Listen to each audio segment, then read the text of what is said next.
Aziz kuzatuvchilar, Sherobod tumani Axborot kutubxona markazi Axborot bibliografiya xizmati milliy qadriyatlarimizni o'sib kelayotgan yosh avlodga yetkazish maqsadida kichkinagina ko'rgazma tashkil qilgan.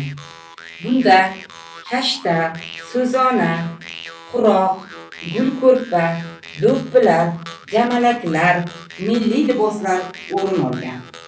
Kashta va so'zonadagi nafis naqshlar, rang-barang uyg'unlik xalqimizning boy madaniy merosi, didi va mahoratidir.